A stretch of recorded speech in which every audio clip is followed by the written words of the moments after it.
having conversations with people to kind of heal relationships or close whatever the gap has been, particularly in the U.S. with our recent election.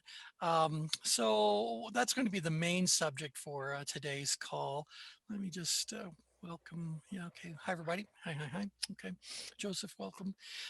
So what I wanted to do was to share with you something that I discovered just a couple of nights ago as I was getting ready to do this. So just again to kind of remind everyone, what I'm trying to do is to, or what I was trying to do, was come up with an activity list specifically around the subject of healing relationships that have been fractured for whatever reasons. And we started talking about this. I think I came up with some basic activities. And then I said that I did a little experiment on my own Facebook page where I put up a little simple statement that just said that the relationships that I have with my friends and my neighbors and my colleagues are far more important to me than any specific political beliefs they might hold. And most people were in total agreement with me on that. But it did seem to strike a chord or trigger something in some people that just said, it's too soon, not yet. How can I ever let them go? How can I ever return, blah, blah, blah. And so I thought like, well, ouch. I have certainly you know, done something here. And so I thought, all right, well, we'll give it a day or so. Well, then I went to Mayor Pete Buttigieg's website, and he had posted something that just said something very simple, a very nice little message. And you guys can go to his Facebook page if you want to check it all. But basically, he said was that if there is someone that you love and you care about, and you are now at odds with them because of the election, perhaps now is a good time to reach out and talk about what you have in common, right? And just remember all the things that you've shared that have resulted in you having this loving, caring sort of a relationship. And I thought, well, isn't that just a very nice, sweet message? Well, he was bombarded with thousands upon thousands of people telling him that he is missing the mark in a big way, that it is just too soon, that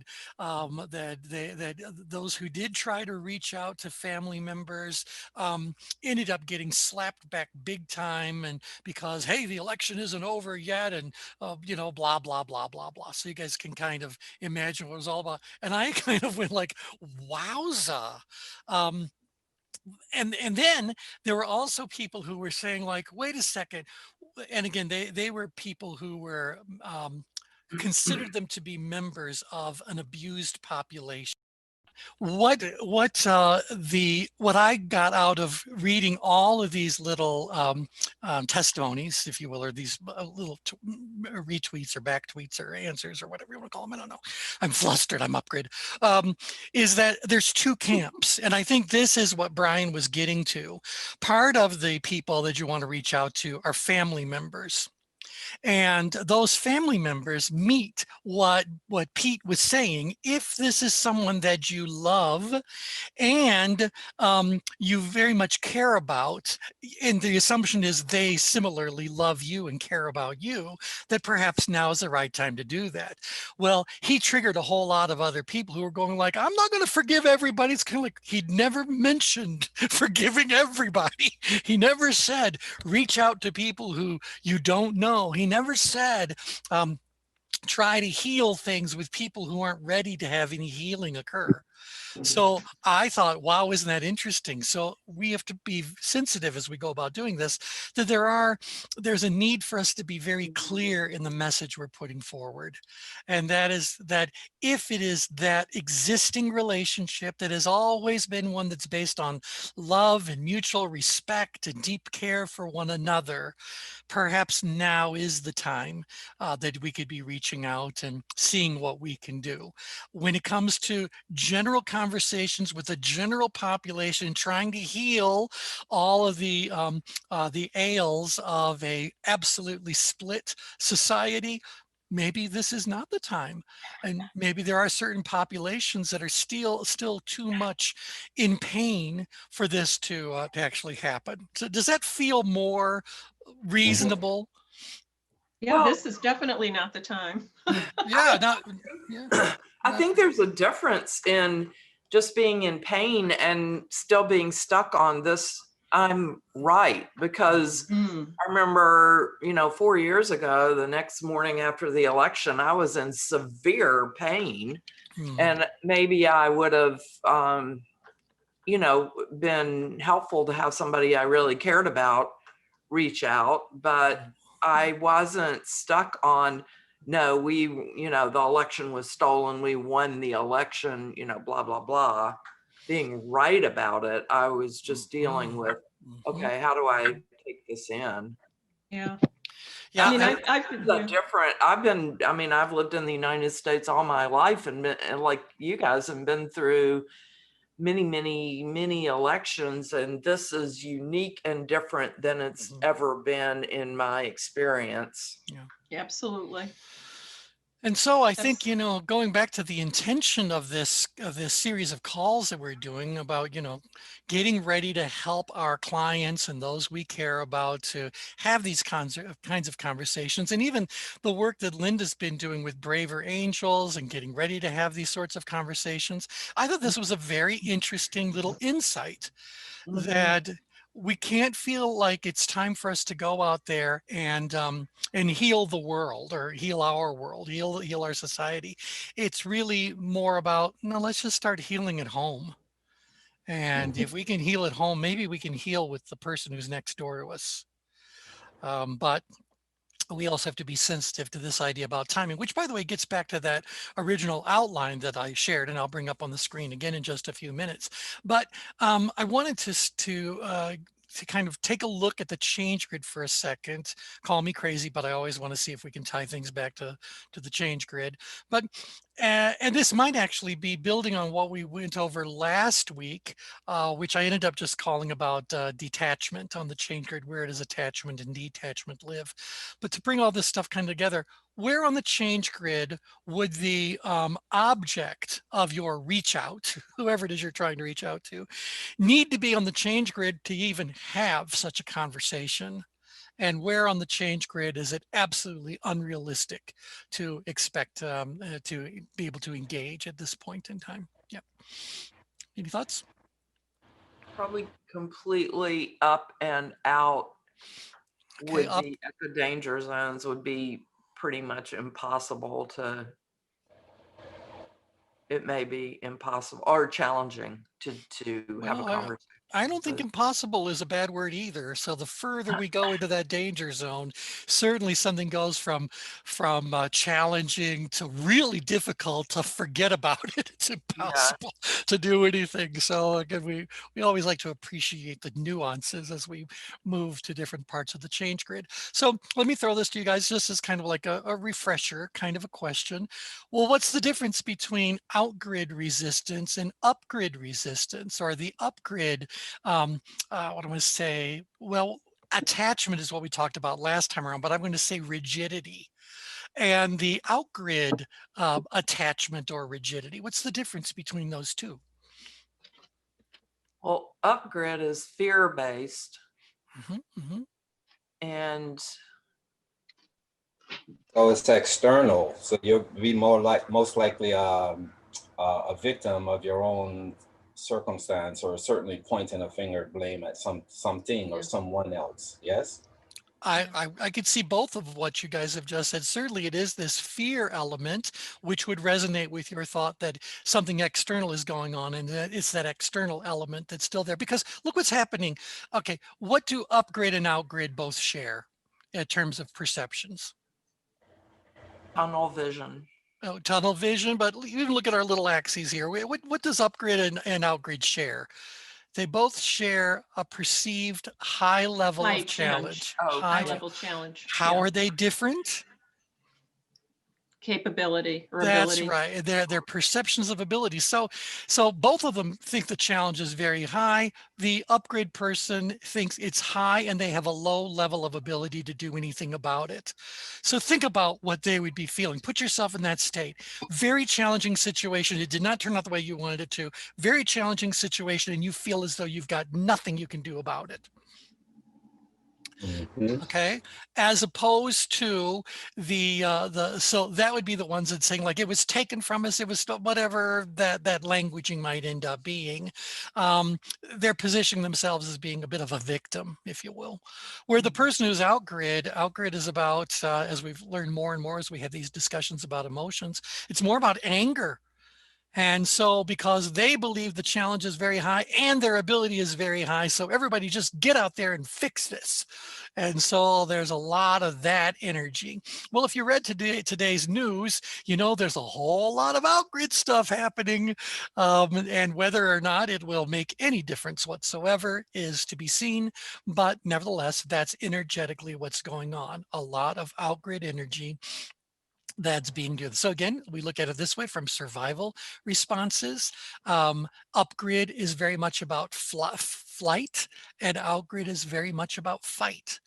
And so we have these two things. So if someone is still busy trying to flee, or really just is still in the energy of fighting, do you believe it's time for you to have a discussion about relationship and healing what separates you, and celebrating what still joins you? You think it's too soon? Yeah. I think it's definitely too soon, especially with people who are in what I call the will side, which is what I see the outgrid side, the willfulness versus the fear. I don't think anything outside of the first circle is going to be possible right now.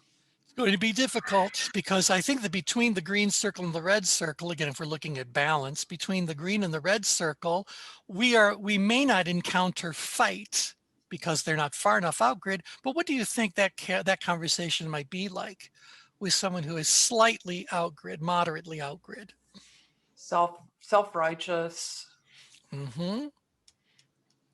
blocking, or just closed down. Closed down, yeah, but certainly not as much as we would find the person who's out there. So if I said outgrid danger zone wants to fight, the in-grid danger zone, or scratch that, I'm sorry, the space between the green and the red circles on the outgrid side of things, I think they might Want to be, argue. they'll argue.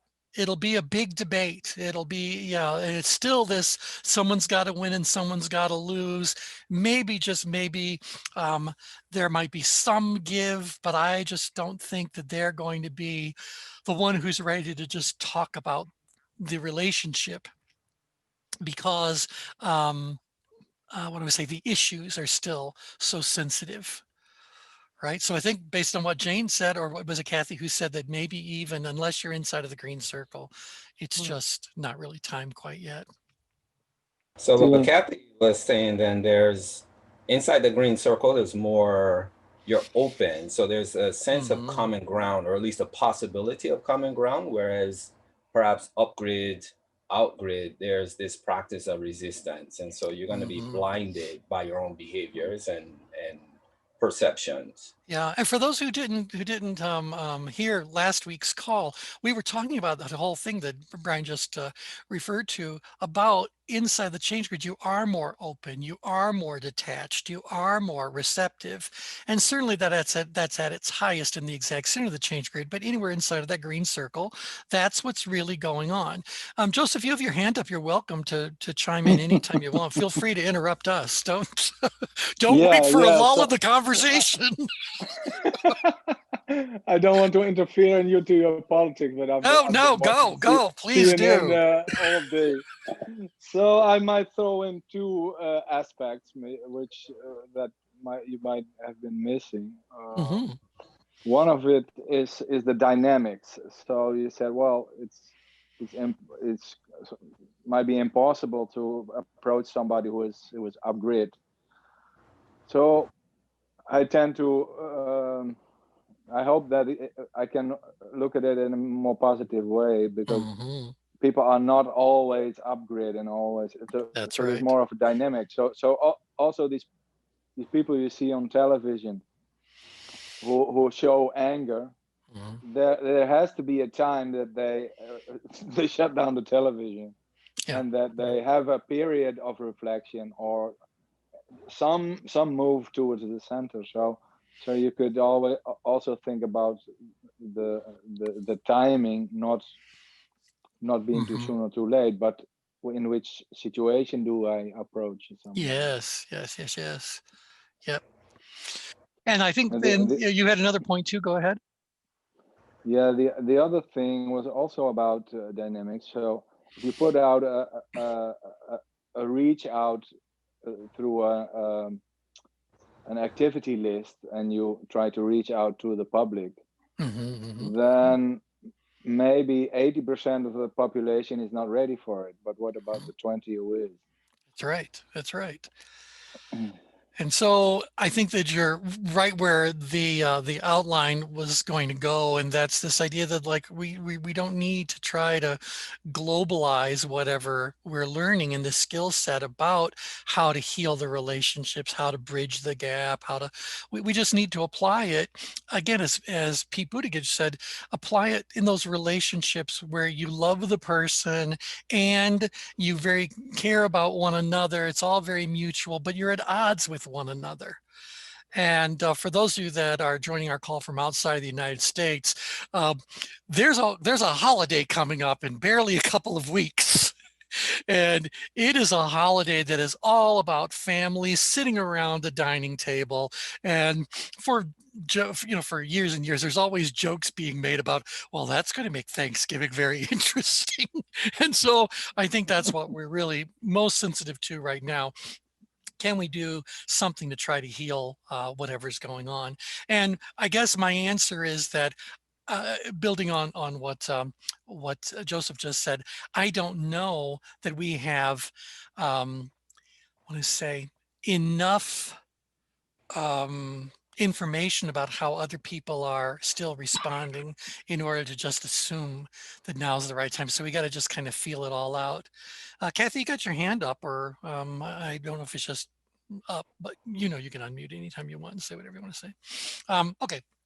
I think it starts where what you said, it starts at home, because it's kind of like those questions that you presented the last time, and I took those questions and presented them to myself. And what that did was change the perspective. So it changed the lens by which I'm looking at things. Yeah. And that goes to what Joseph was just talking about. So you take this positive, and there's a whole lot of research on that. I mentioned it before, this idea of positive, they call it positive organization scholarship. And so instead of looking at everything to fix, you start with the things that are positive, and that provides a different lens at which you're going to approach things, but it's coming from the expanse instead of at the expense of anything. Ooh, I love that. So it's an extension of this positiveness instead of coming from the expense of, oh, this might not work out, or this might not be the best timing. And that's a practice. It's not the easy thing to do.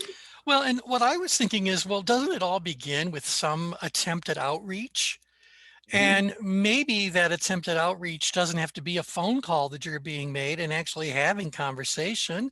We've got lots of ways that we can be reaching out to people right now to just test the waters about their receptivity to even having a conversation with a family member that was on the opposite way of thinking.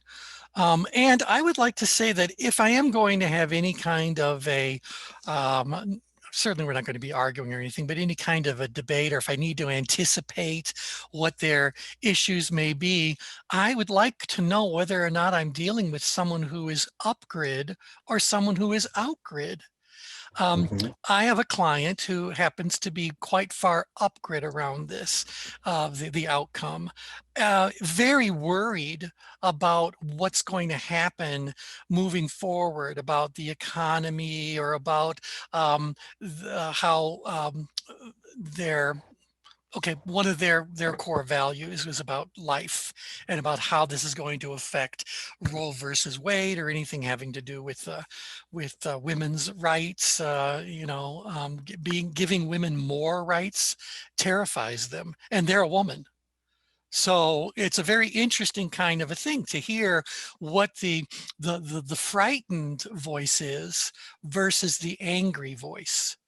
And Mhm. so point is, I'd like to know, so can you send an email that just says, hey, I know that we've been at a bit of odds, but I certainly know that we also have a whole lifetime of things that we share in common and a lifetime of loving and trusting and all that sort of stuff. Is it better to start the dialogue in some form other than, hey, can you talk for a minute?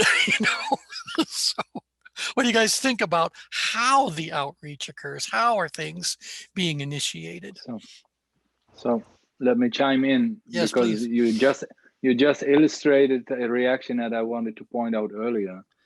So when you're thinking about the tension from the person you're trying to reach, but don't forget also that you might have tension around reaching out to this person. So your own tensions are actually playing a big role here. That's right. That's right.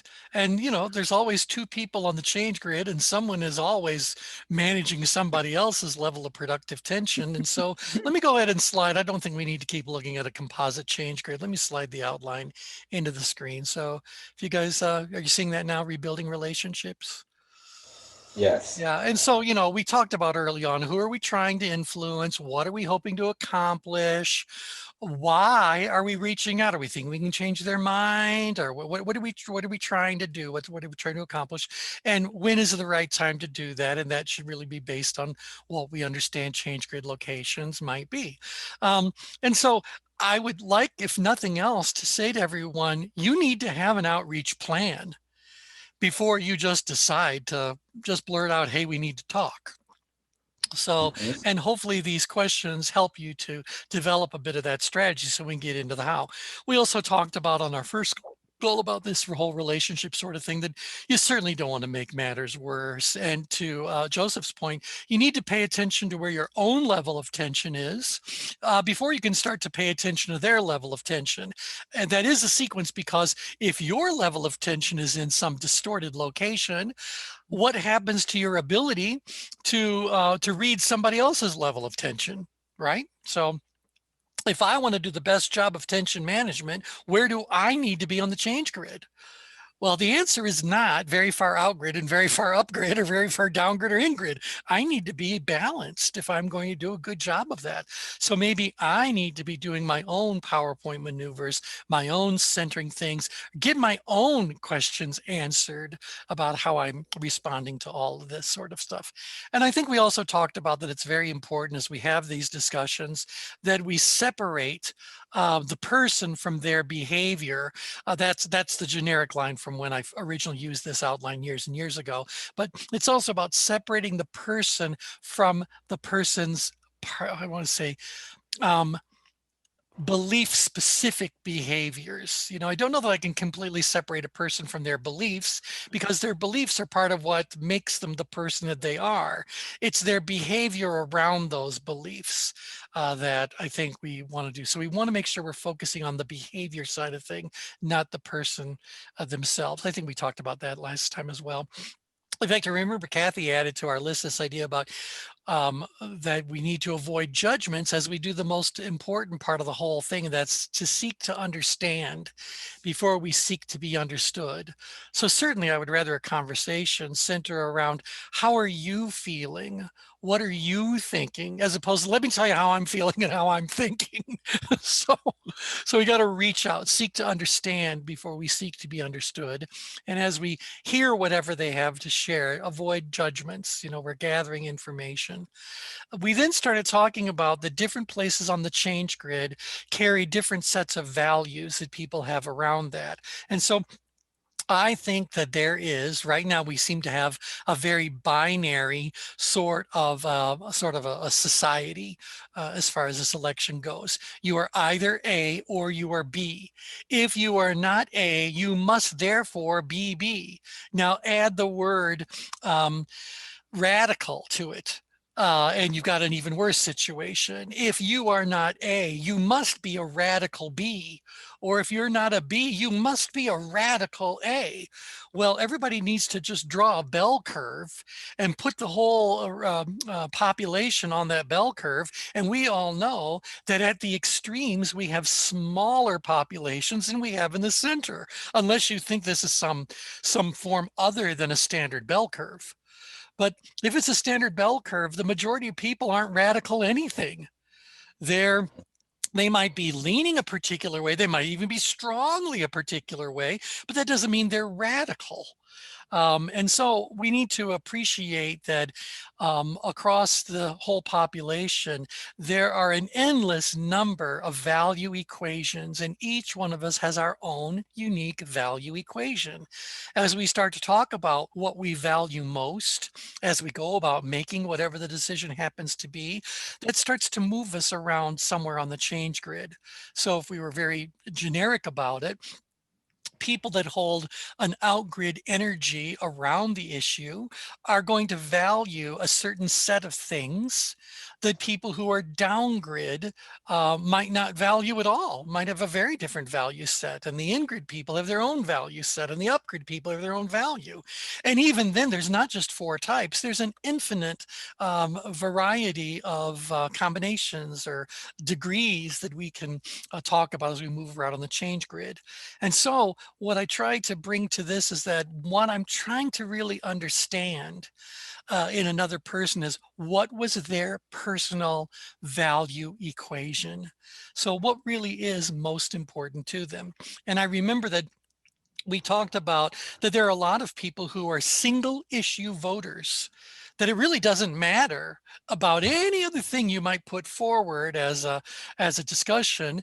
The truth is they're going to choose one little aspect of it and make their choice based on that. And maybe that single issue is that my family has always been blah, or because of my religious beliefs, X must be true in that person's, in the candidates, sorts of things. So I need to understand people's value equations.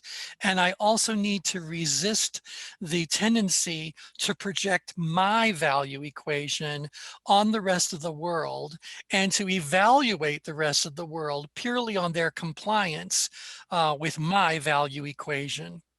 So I'll stop talking for just a second, just throw it to you guys as a question. What do you think about the role that individual value equations have in not only how things have happened up to now, but how we go about healing relationships moving forward? I think is everything. The challenge that I see is people don't necessarily know what their value equation is by and large blind spots that they Yes. experience in terms of perception. I don't know if you ever heard of Dr. Robert Hartman, but I remember when I came to the United States and someone introduced me, I think it was one of my neuroscience professors, introduced me to his work. Robert Hartman is known as the father of axiology, Yes. which is the value science. I think his work is now housed at the University of Tennessee. But he said there's a distinct gap between one's personal values, exercising value judgment, and valuing in the moment. So he said, take for instance, our values, we give it a hierarchical perspective, right? So we say, oh, there's nothing more important than family. So this same person who says there's nothing more important than family, family's at the top of my list, is a workaholic. So somehow they're not operating based on what they say their own values are. So when we're valuing anything, we're giving it meaning in the moment. And that requires some sense of value judgment in terms of how you're executing the symbiotic relationship between your perceptions and the perspective. So there's a delicate dance there that I don't think that there's enough consciousness around, because attention spans are so short, it seems, and you're such inundated with information and someone else's opinions and identities that become your own. Very much. I really appreciate what you just said, Brian. That is just so insightful, because we can all value collaboration and then talk over one another. Exactly. We don't have a talking stick. That's the only other problem with Zoom meetings. Uh, um, building on what Brian just said, though, I think this idea about before we can really learn or inquire about other people's value equation, do we really know our own? Yeah, You know, that's a great question. have we really stopped and thought about, well, as I go about making a decision, do I really have some sort of conscious checklist that I'm evaluating the option against, or are my values just so ingrained into me, I don't really even give it a moment's thought. I just operate from within my, I want to say subconscious values, unconscious values. What do you think Yeah, the about that? path of self-discovery helps with that because according to Dr. Hartman's work, he said there's a definitive way that one can operate that create the greatest net value in any in any moment. And the greatest net value isn't necessarily about the most popular, it's the one that creates the greatest good in the moment. And it follows that path of intrinsic, extrinsic, systemic. Tell us more. So it says everything has intrinsic value. So if I value my own self-worth, then I'm more likely again. So it's extended outward and I'll value the worth of someone else, another human being. However, if I overvalue my own self-worth and devalue someone else's, then that's an imbalance. Yep. So he talks about seeing from that lens because then you have this self-view and worldview and use the gap. If you can imagine a V, the gap is wider at the systemic level. And then you go down to the extrinsic and then you get to intrinsic where there's common ground there. And I think that's what's missing in all this political discourse right now. There's no common ground because whether or not I agree with someone, the common ground is by and large, everyone wants to be safe, secure, happy, healthy. It's kind of like, who wakes up in the morning and say, today, I don't want to be safe. Yeah. Yeah. Well, and I think that the part of the problem with finding common ground is that common ground, if we all just got together and talk about common ground, there's nothing newsworthy about that from the perspective of the media. And there is nothing that I can build a following around if I am trying to create some sort of whether it's a political campaign or even just trying to build, a business or a brand or whatever the case may be. There's tension in the polarity in the poles. There is no tension in the center of all of it. And so isn't that unfortunate but if we just said, if everyone, and be grandiose about this whole thing, if everybody just focused all of their energy on what we have in common, how would that change not only civilization, society, families, etc., but what would that do to the news media? What would that do and forget our own internal government? What would happen to boundaries all around the planet? What would happen to the way countries were interacting with one another all over the planet if everybody just focused all of their energy on what we all have in common?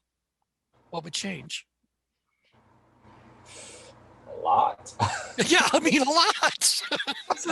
This is Jane. This reminds me of, or it brings to mind the polarity management that is the theory and practices put forth by Barry Johnson. And so you talk about polarities exist, and it's they come up when there's not a problem to be solved. We think that a lot of these things are, okay, we'll just solve this problem for the common good, for example. And then once it's solved for the common good, then it's over. Well, that's not the case, because what happens is you start to lose the individual good. And so it's a both and rather than an either or. Yes. Exactly. And so you move from, you have to manage the polarity as a both and, which is an unsolvable problem, but a problem or a challenge that can be managed. Yes. And I mean, this is just that's a really common one, is the common good and individual. Because the belief when I went through common ground training was that if we can establish enough common ground, then our differences end up being not so much minimized, but the quantity of difference becomes minimized. And then we can actually look at the differences and perhaps have it be a little bit more workable than we might otherwise have perceived it to be. And yeah, I kind of think about this as well. Actually, I'll give you this as an example. If I said to all of you guys as a quiz, how many members of Congress are there? And I'm sure we get some different answers, but we got 100 senators and we got 438 representatives. Is that close to right? I think it's close to right. Okay. How many of you could name more than 1% of them? How many of you could name more than 5% of them? More than 10% of them? I think that we would be hard pressed to find anybody who would know the majority of who these players are, what they're all about. So the vast majority of the people that are making these decisions are pretty much, I don't want to say invisible, but they've just all blended together in some homogeneous, unidentifiable blob. We don't know who they are. And so who gets the attention? The names we know are the ones who cultivate the extremes, right? Yeah. And so they create this feeling of it being radical, and both parties are equally, guilty of this. They create this illusion that there is no one in the middle.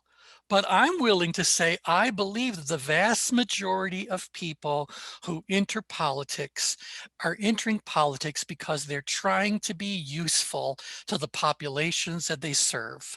They really do hope to make a difference. But that message, that position is not interesting to the media. It's so no one notices, no one knows, well, what's the voice of the moderates? What's the voice? I know that if you dig enough, you can find that there are people who consider themselves to be moderates, and they do make writings, but they never get any attention. So what's that all about? So well, they enter that field, but they don't make the rules of the game, so to speak. they don't, because the game is played. Yeah. Exactly. So it's played, and they have to decide that this is where this whole idea of, like what Kathy Jane was just explaining, becomes important, because this idea of commonality starts with you. So like in our tribe in Africa, we say Sawubona. Sawubona is a greeting of humanity. It's not just hi, right? So we're just greeting that there's another human being. So that puts this common ground, or at least opens the door for that, because you're recognizing people. I remember when I first came to the States and you say hi to someone in New York where I went to college, like you threaten their life. Yeah. So it has to start there. So I liken it to, think about professional athlete. What makes a professional athlete great? They don't, again, make up the rules, but the great ones decided how they're going to choose to play that game. And that distinction becomes what I call their signature presence. We don't have people that have enough courage to stand up in their own signature presence. And so they become this conduit for all these different identities that's not their own. If someone tries to sign a check based on your signature, that's called a false identity. We have a lot of that going on today. And I think, it also goes back to branding. So those athletes who we all know about, they decided to build a brand around them. And I think a lot of these politicians are building a brand around them, where the vast majority of people who are participating in any aspect of life aren't really trying to build a personal brand around it. They just kind of want to do it, and, want to be involved, want to participate, but they get no attention. Nevertheless, and this to me is the important message that I want to get across all this. If we just got all the moderates together, don't the moderates represent the majority of the bell curve? Yes. Right. They should, but there aren't many left in government. Well, and that's my question is I would love to know, what does that bell curve really look like now? Has it been just so squashed that there is no real bulk in the middle anymore? Because to me, the healing is in the middle. And again, going back to healing relationships, we'll heal these relationships by taking by doing an inventory or re-inventorying all those things that we have in common, all those things that we share. And we'll find I think the middle is in the House of Representatives. I think that's where, you know, the lower levels of a House of Representatives, and then the states and the towns, and not in the Senate. Not in the Senate. And I think that's where the opportunity lies at this point, because in the Senate, it's the moderates have just, I mean, almost completely sort of moved, not completely, but largely, you know, squished out, I think. Yeah, and isn't that, I mean, that to me is an inherent problem in the whole thing. But, you know, going back to the core lesson, the core lesson is about seeking to understand before we seek to be understood, so that we can start to find common ground. So now one thing I wanted to kind of bring up, particularly since Brian's on the call, and he seems to be our resident expert on the whole world of neurotransmitters, but the neuropsychology of conflict. So whenever there's a conflict, the sympathetic nervous system is being triggered, and the defense mechanisms get activated when any perceived threat to our well-being is encountered. That means that a simple argument might as well be a grizzly bear. Yeah. So a simple, any level of threat, any form the threat takes, can be perceived neurochemically or neurologically, neuropsychologically, whatever the right word would be, and will get responded to in the same way. Now, Brian, am I right? Because this whole assessment that's happening is taking place in my limbic system, not in my cortical brain. Right. So the somatic nervous system, for every thought we have, something physiologically registers in your body.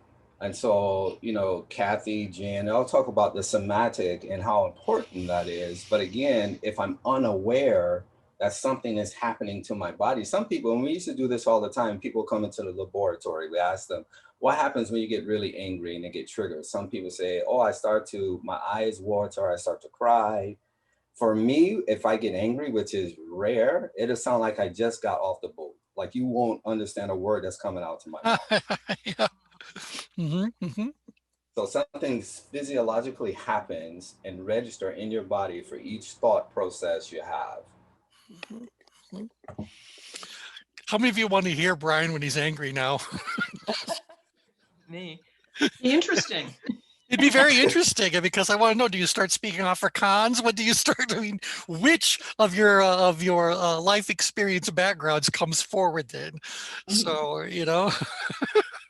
Probably in all of them. I lived in so many different countries. Right. That's what you want to go. Like, do you just become kind of like a mishmash of all those different kind of cultural things? But I just want to bring this up. It's kind of like, as we go about healing these relationships, we might reach out to someone thinking, oh, we're just going to have a little bit of a discussion about one little thing, and suddenly a grizzly bear appears because they feel threatened. So Brian, from a neurochemical sort of perspective, what should we do if we're in a conversation with someone who thinks they're being attacked by a grizzly bear? Well, you said it earlier before about this, and it goes back to this idea of managing your own tension, because you may have to just, what's the saying? Take one for the team or let go. And just because I refuse to engage in any kind of argument with people. Like no one can ever say ever that they heard me yell, because I'm just not going to go there. Like I'm that keen in terms of managing my own energy. So I'll step back and I'll say something like, oh, okay, I see this is not a good time. So perhaps I'll contact you later. and then I'm out.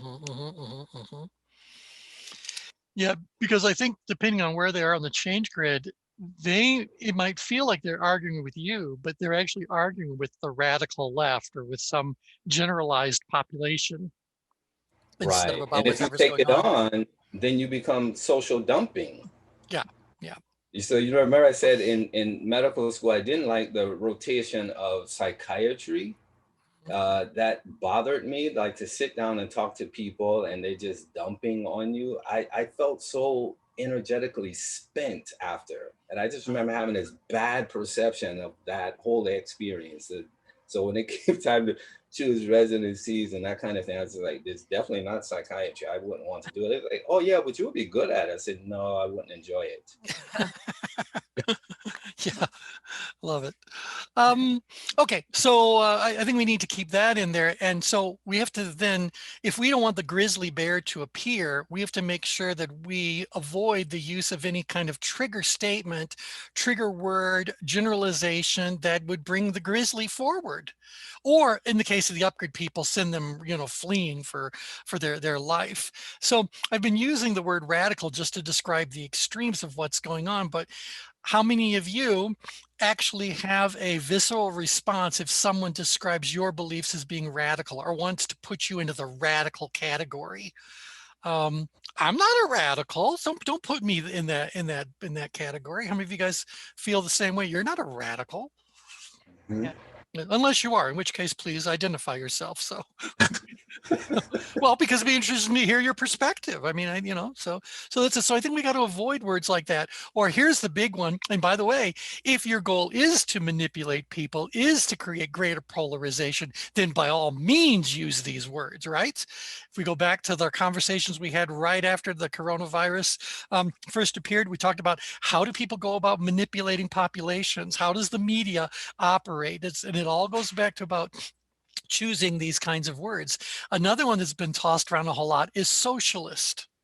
And people want to describe things like I got into a little bit of a to-do with someone who was just talking about, they're just all about socialism. We don't need any socialism in this country. I said, so will you give me your social security check? Could I have your social security check, please? It's interesting how they don't want to give up what they've got, but they also don't want to recognize that falls into the category of what some might consider to be a socialist policy, socialist behavior. And by the way, so's the fire department. So's, you name any kind of those people picking up your garbage that work for the city. Okay, So is Medicare. So is Medicare. So Absolutely. I have a question because if you are radical, do you know that you're radical, or do you just No. strongly believe? Like if I believe in a single payer healthcare system, am I radical?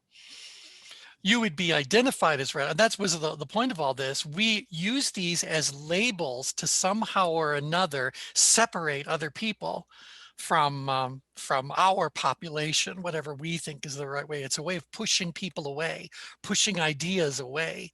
So there would be people who'd say you are very radical. Because of that belief. That's the word socialist does the same thing. You're a socialist. Why? Because I don't think that becoming ill should result in any American being bankrupt. That makes me a socialist. I mean, I don't even know if the average American truly knows what a socialist even is. But the belief is that by using that particular label, Florida ended up going to the Republican side of things because there's a very large population of Cuban Americans who lived in a truly, truly socialist regime. That word is very triggering for them. Yep. And another one that I think it triggers a lot of people is fake news, particularly if you're in the news. You got to go like, stop calling everything fake news. Pardon me. So, so this idea about labeling anything as fake news. So, words matter. Words matter a whole lot as we go about let's say trying to heal whatever the relationship issues happen to be. And I had a specific word there in mind, and I didn't want to write it down because I didn't want to give it away. But you get the point. There's certain words. Oh, I remember. In recent articles, people are kind of jumping all over, or the Democratic Party seems to be jumping on AOC. And so those who are in the U.S., that's one of the youngest members of Congress. Or it's, what's her, like, Ocasio? What's her last name? Cortez. Okay. Alexandra Ocasio-Cortez. Right. And somehow or another, although I don't remember this phrase about defunding the police became a big one. The moment I heard anyone even say defunding the police, I said, number one, that's not accurate. And number two, that label is going to be very problematic. So, because no one wants to defund the police, they wanted to, expand what was being offered and reapportion whatever the funding was, and on and on. That's not defunding. But isn't that interesting that that word ended up upsetting even people inside of the Democratic Party, saying that that label of defunding scared a whole lot of people who were moderate about the whole subject. So yeah, anyway, thoughts about that, or other words that you can think of that were just too emotionally charged that you would want to avoid? No, I mean, I think I totally agree that defunding thing has so many connotation and it's terrified people. I mean, the word means to take funding away. Funding away, which is just crazy. Which wasn't accurate. It's not even. It wasn't accurate. No, I know it wasn't accurate. But I think that, it's about the words that really violate our historically core values as Americans, The value of individualism, the value of being able to take a risk, the value of getting things done, of moving forward, the value of lifting oneself up by one's bootstraps. Yes. Yeah. Those are such core American values that when that these other any term that kind of shakes those triggers values. shakes that up is gonna put people into fear. Absolutely right. Absolutely right. Well, we're yet again at the top of the hour and only halfway through the outline, so I guess we'll be continuing this on Thursday's call. Just to let you know, I think our discussion around common ground, we've kind of made the point this we're trying to do, but I also then want to get into how do you go about when is it your turn to share what you think. And why is it so important to be speaking from the I, your personal, intimate, authentic truth, as opposed to be talking about them or they or Democrats or whatever that label happens to be, just speaking from the I. So we'll pick up from there when we get back on Thursday. Just tell you what I'd like to do as we accomplish this, just to hit the highlights a little bit. Identifying shared values that are met in the current situation and shared values that are not being met in the current in the situation. What's negotiable, what's non-negotiable, so that we can ultimately, with that individual, we can come up with some sort of brand standards about how we're going to communicate with one another. And this comes from our program on pride-based leadership. So when it comes to these relationships, what behaviors would we say are mandatory or encouraged, neutral, discouraged, and forbidden? So that moving forward, whenever there's conflict with that individual, that we know, hey, this is how we have agreed to interact with one another. Let's get back to that, even though we are in conflict at the moment. And we got some other things we'll be talking about, certainly about PowerPoint maneuvers and on, but there's a lot here. As I put together what I thought was a simple outline, it did grow into a whole program. And so I'm just trying to hit the highlights on that program for all of you guys. Okay, so with that, we will pick up where we left off on Thursday. So thanks, everybody. Bye for now. Thank you. Bye.